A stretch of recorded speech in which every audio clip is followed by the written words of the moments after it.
Emmanuel Macron est sur tous les fronts. Il se veut désormais le nouvel architecte de la métropole du Grand Paris. Il pilote personnellement ce vaste chantier et souhaite rationaliser le millefeuille territorial. Actuellement, plusieurs collectivités locales cohabitent.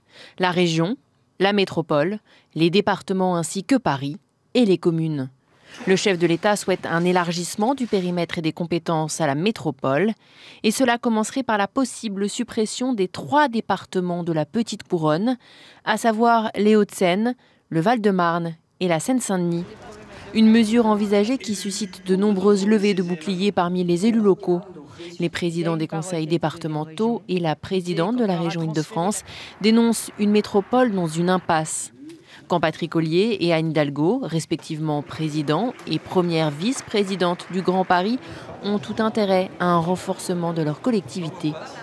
La conférence territoriale du Grand Paris, qui devait avoir lieu le 23 octobre, se tiendra finalement début novembre.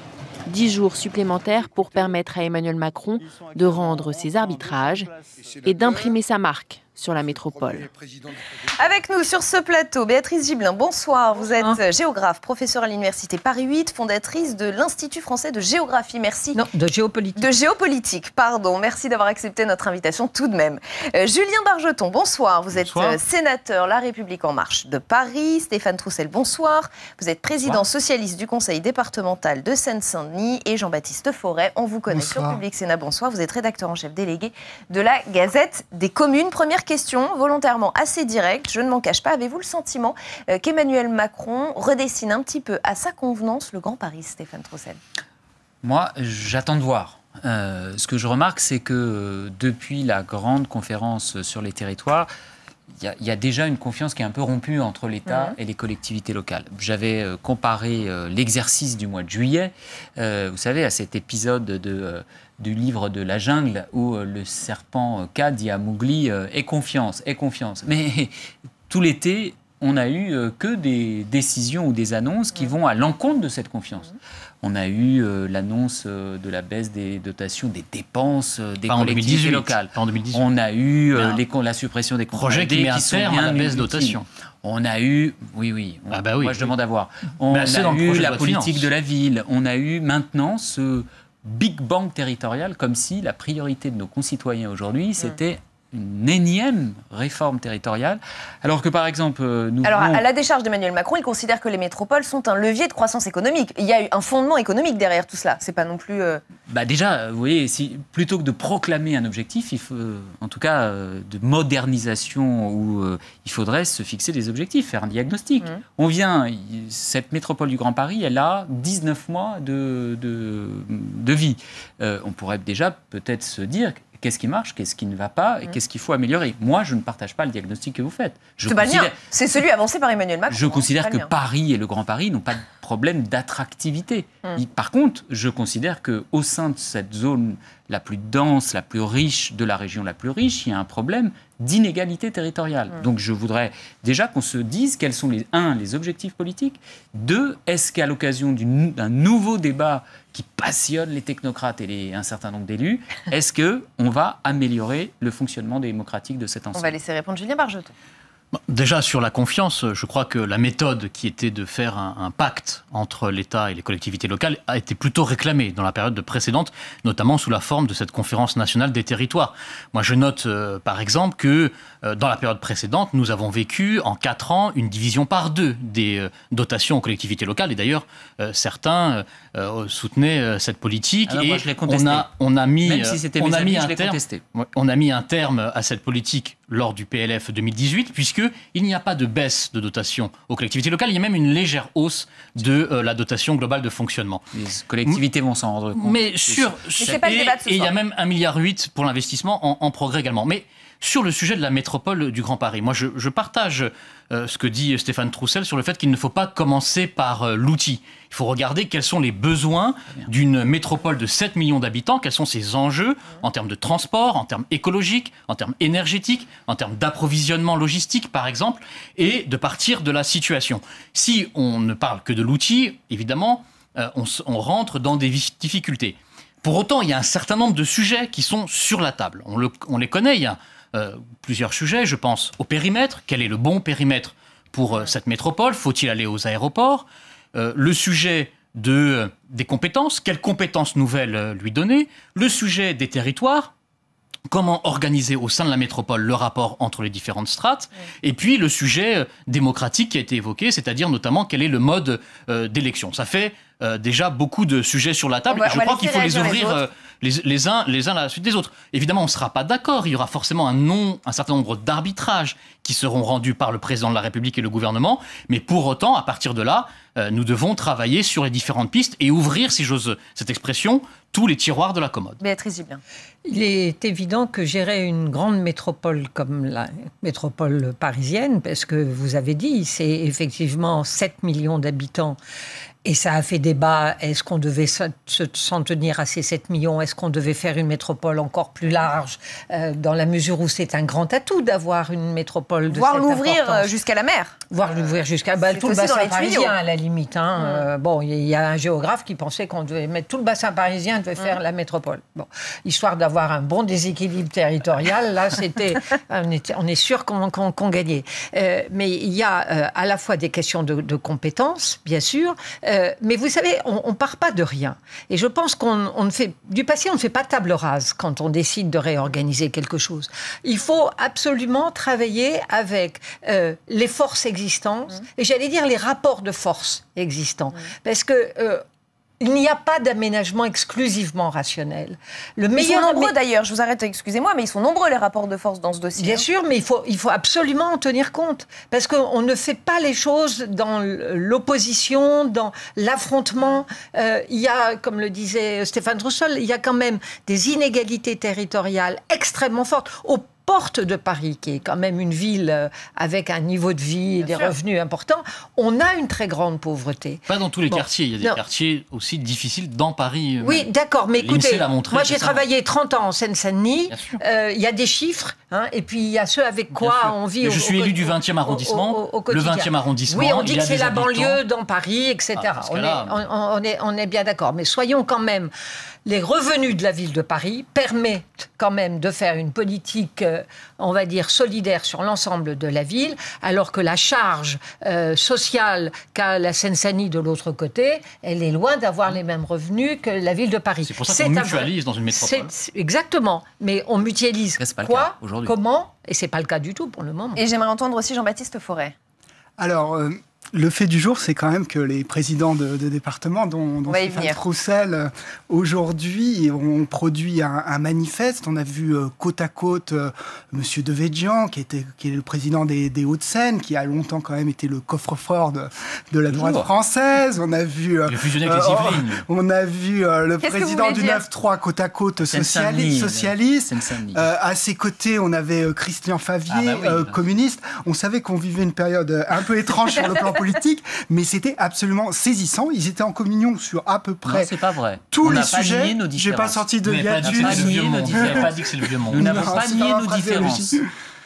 Et donc là, on assiste quand même à une forme de démonstration de force un petit peu étonnante. C'est vrai qu'on met sous le tapis un certain nombre de questions, au premier rang desquelles, évidemment, les inégalités terribles, notamment entre les Hauts-de-Seine et la Seine-Saint-Denis, qui perdurent. Lors de la campagne présidentielle, le candidat Macron avait, lui, été tout de même très clair dans un entretien à la revue Grand Paris Développement. Au printemps dernier, il avait déclaré, je le cite, « Là où il y a métropole, les départements ont vocation à disparaître. Il faut limiter les couches du millefeuille territorial en réduisant les strates qui enchevêtrent les compétences et multiplient les coûts. » Une fois élu, il a répété ce message. L'idée du Grand Paris mérite mieux que ce que nous en avons collectivement fait. Il faut bien le dire, de part et d'autre, pour des raisons politiques et pour des équilibres incertains. Mais si nous voulons que le Grand Paris réussisse à l'échelle de ce qu'est la compétition internationale, nous avons besoin de simplifier drastiquement les structures. Et je réunirai à ce titre une conférence territoriale du Grand Paris qui devra se refonder autour d'un projet ambitieux de développement de la première métropole française au sein de la région capitale et aboutira à une organisation institutionnelle stabilisée et efficace. Stéphane Troussel, on ne peut pas dire qu'il ait pris qui que ce soit en traître, Emmanuel Macron. Bon, peut-être, sauf que déjà, son discours a évolué. Parce qu'en l'occurrence, entre ce qu'il disait dans la campagne sur la suppression des départements dans les métropoles et la réalité d'aujourd'hui, il y a une évolution considérable puisque, en l'occurrence, ce projet-là ne s'appliquerait plus à la totalité des métropoles françaises. Premier point. Le second... Ça a déjà été fait à Lyon. C'est un cas très particulier. D'abord, sur lequel on pourrait revenir. On y reviendra d'ailleurs. C'est exactement ce que vient de dire Madame tout à l'heure. Ça a été fait à Lyon, à l'issue d'une période très longue où il y avait la communauté urbaine de Lyon et un accord politique entre deux territoires. Et par ailleurs, je demande juste qu'on aille voir ce que pense le président du Rhône maintenu aujourd'hui par rapport à la métropole. Et on verra si ça fonctionne si bien que ça. Et si on reviendra peut-être tout à l'heure sur le bilan de la métropole du Grand Lyon. Les inégalités territoriales au sein même dans l'exemple lyonnais. Mais ce que je veux dire, oui, il y a besoin, la situation actuelle n'est pas satisfaisante. La commune, les territoires, les départements, la métropole, le statut particulier de Paris trop de couches. Et la région Île-de-France. Je voudrais juste qu'on m'explique en quoi l'éventuel découpage de la Seine-Saint-Denis en 4 pour la Seine-Saint-Denis, et si on rajoute le Val-de-Marne et les Hauts-de-Seine, en quoi le fait de créer 11, 12 sous-départements, on simplifierait drastiquement la situation. En quoi le fait de remplacer, les 138 conseillers départementaux des 3 départements de la Petite Couronne, qu'on remplacerait éventuellement par, combien a dit notre ami de Végian, notre nouvelle amie, par 1263 conseillers territoriaux et métropolitains en place, tous indemnisés, non désignés au suffrage universel direct. Ces couches existent déjà aujourd'hui. D'accord. En quoi justement, en quoi ça va simplifier le mécanisme? Et puis attendez, déjà on va peut-être faire le bilan de la situation actuelle. Ça fait 19 mois que cette métropole, elle est en place. Ce qui a été fait, je partage le point de vue du président de la République quand il dit la situation actuelle n'est pas satisfaisante. Les responsabilités de cette situation, elles sont collectives, partagées. Donc il faut faire quelque chose. Oui, il faut faire quelque chose. On va laisser répondre peut-être Julien Bargeton. Examinons ce qui fonctionne, ce qu'il faut améliorer. Et puis en termes méthodologiques, le président de la République, moi je l'ai rencontré avec une délégation des présidents de département avec l'ADF au mois de juillet. Il nous a dit, 1, le bilan, la situation n'est pas satisfaisante. 2, j'ouvrirai une période de consultation et de concertation. Et 3, si vous ne vous mettez pas d'accord, ça ne durera pas 5 ans, ce bazar, pour ne pas dire autre chose. À l'époque, il n'employait pas encore Troussel, le mot. pardonnez-moi, je voudrais qu'on avance un petit peu. D'accord. Alors attendez, on va juste... C'est intéressant quand même, le terme qu'emploie Emmanuel Macron, il parle de bazar. C'est exactement le terme qu'employait le général de Gaulle dans les années 60. Exactement. Il avait donné ordre à son grand intendant, Paul Delouvrier, de mettre de l'ordre dans ce bazar. Et je voudrais qu'on écoute le Premier ministre qui a été interrogé sur cette question du Grand Paris tout à l'heure lors de la séance de questions au gouvernement. Écoutez. Nous ne pouvons pas nous contenter du statu quo. Nous allons donc devoir avancer et nous allons devoir inventer quelque chose qui n'existe pas ailleurs. Nulle part en France, il n'existe quelque chose dont nous pourrions nous inspirer ou que nous pourrions reproduire s'agissant de la métropole parisienne. C'est donc un exercice d'inventivité, mais pas simplement d'inventivité intellectuelle, d'enracinement très fort dans la réalité métropolitaine auquel nous devons nous livrer. Sauf que Julien Bargeton, on a l'impression qu'on ne sait pas trop où on va. Non, on sait ce qu'on veut. Nous voulons tous une métropole qui soit plus efficace, plus démocratique et plus proche, donc qui fonctionne mieux. C'est déjà un avantage, cette création. On peut avoir des appréciations diverses sur la façon dont elle fonctionne. Mais au départ, il n'y avait rien et on a réussi à créer cette institution. Aujourd'hui, on a les communes, les territoires, les départements, la métropole et la région. Bon. Donc il faut regarder comment tout cela fonctionne et effectivement arriver à une forme de simplification qui permette d'obtenir les meilleurs résultats pour les personnes qui sont concernées. Mais ça veut dire que ça va aussi avec le mode d'élection et puis les compétences, ainsi d'ailleurs que les financements. Aujourd'hui, la mutualisation des contributions foncières des entreprises est prévue. Cette mutualisation, elle est prévue. La question des ressources financières face aux compétences de la métropole est aussi prévue. Moi, je crois que nous avons affaire là à des conservatismes. Il faut avancer vers une métropole qui permette de rendre davantage de services, qui soient plus efficaces et plus démocratiques. Ça, on est d'accord sur le principe. La dimension des strates, elle est posée, mais je le redis, elle n'est pas la seule. Béatrice Gibelin, est-ce que c'est possible d'avancer sur ce dossier en mettant en colère les élus, en étant contre les élus ? C'est là qu'est toute la difficulté, c'est-à-dire qu'on est bien sur des rapports de pouvoir. Et vous savez, on n'abandonne jamais facilement un pouvoir.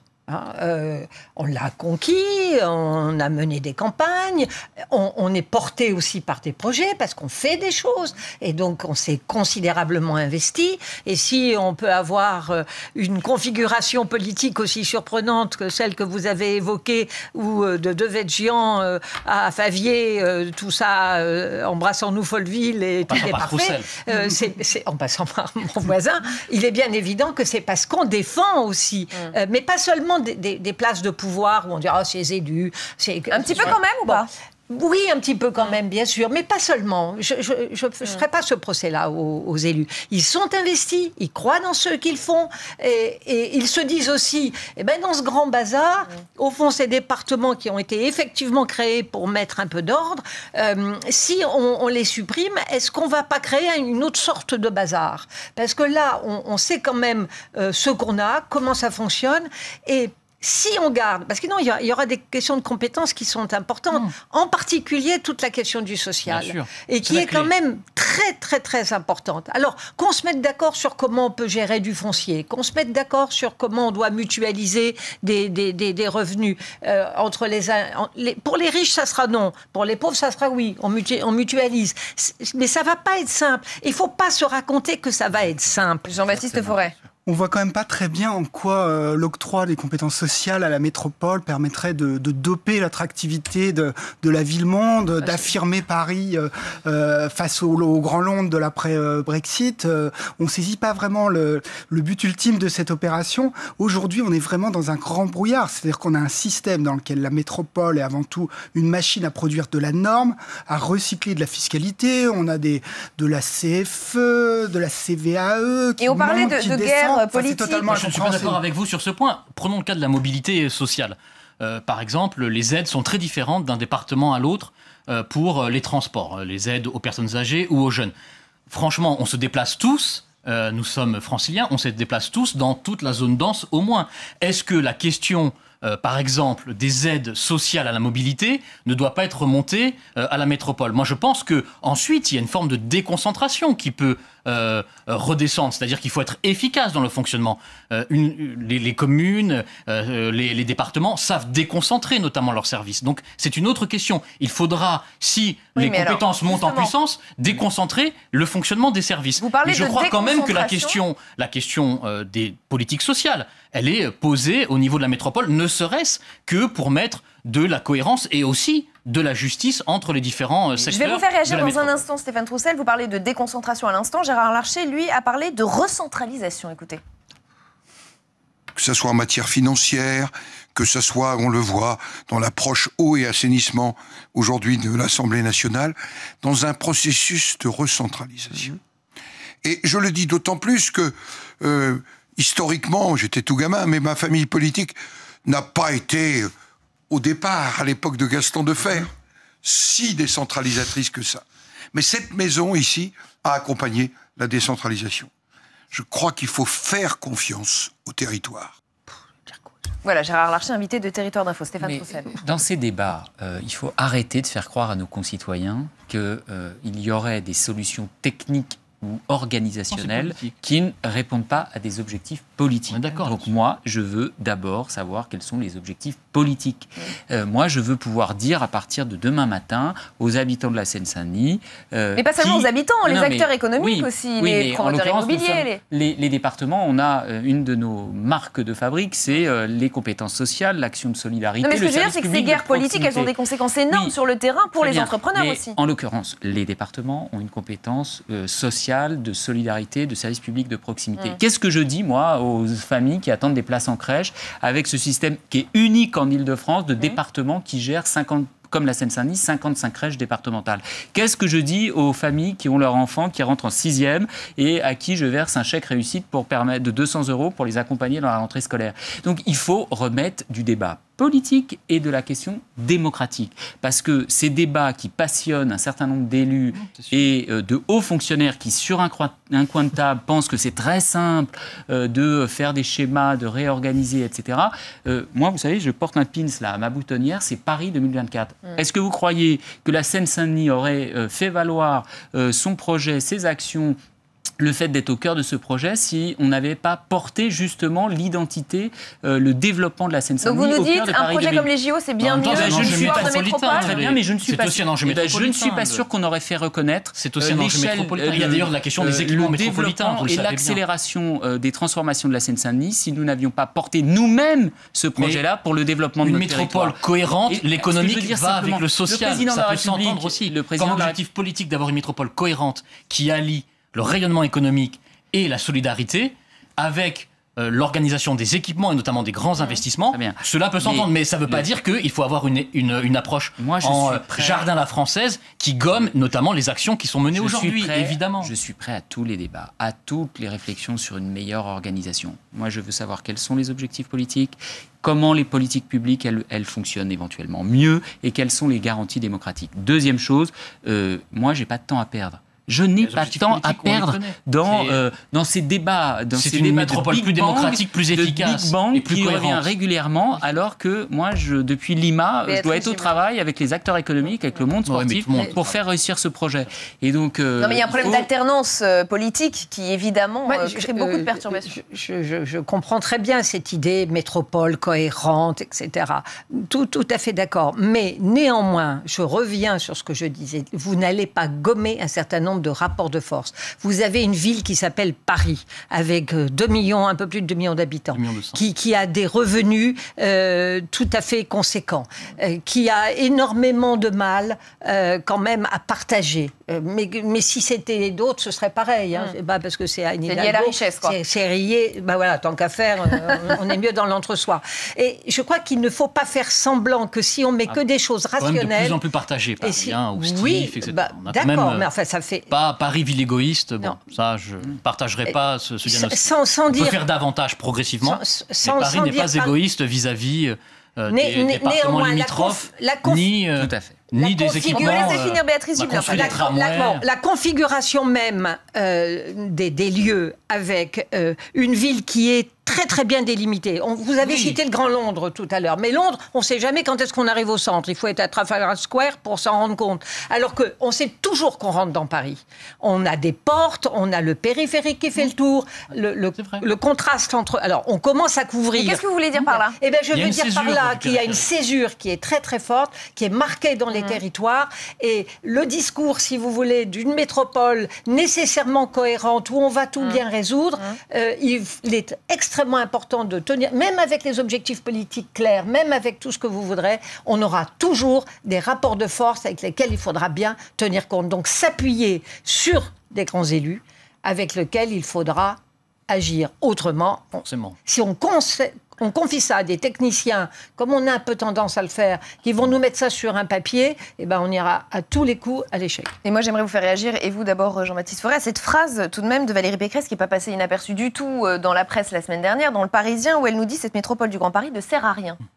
Alors bien sûr, maintenant qu'elle est à la région. Évidemment, on assiste à un conflit d'ordre politique et territorial. Valérie Pécresse a subi quand même une déroute historique aux élections législatives. Dans son propre département, il n'y a pas eu un seul député Les Républicains élu. Donc, en termes de rapport de force, elle a perdu un petit peu de sa superbe.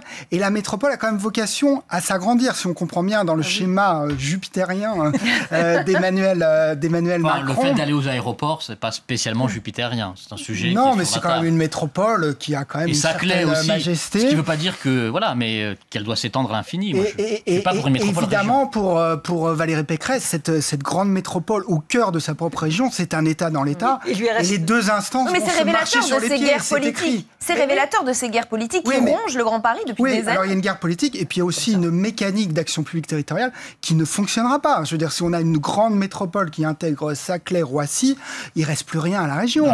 La région va s'occuper des zones rurales, de la Seine-et-Marne, de Provins et de petites villes qui sont plus provinciales que... Je ne partage pas votre avis. On peut étendre les compétences des régions. Il y a le sujet qui est posé aussi, c'est faut-il donner plus de compétences aux régions ? Le choix a été fait de ne pas agrandir la région Île-de-France. Il a été fait par le précédent gouvernement.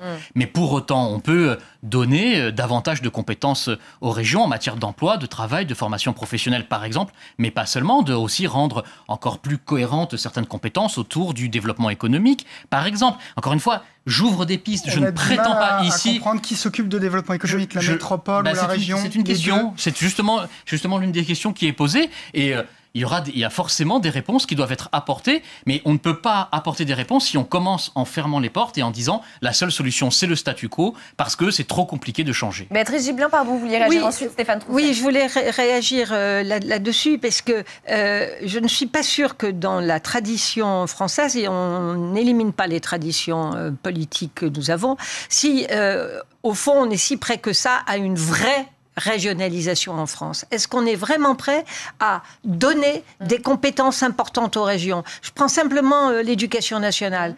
Est-ce que vous imaginez que si l'éducation nationale était confiée aux régions, ça poserait aucun problème et on n'aurait pas quelques manifestants dans la rue ? On parlerait d'inégalité. Si on confiait la police aux régions, vous croyez que ça se passerait de la meilleure des façons ? Certainement pas. Nous sommes un État qui s'est construit dans la centralisation et c'est un héritage que nous avons, ce qui explique Paris et son importance d'ailleurs.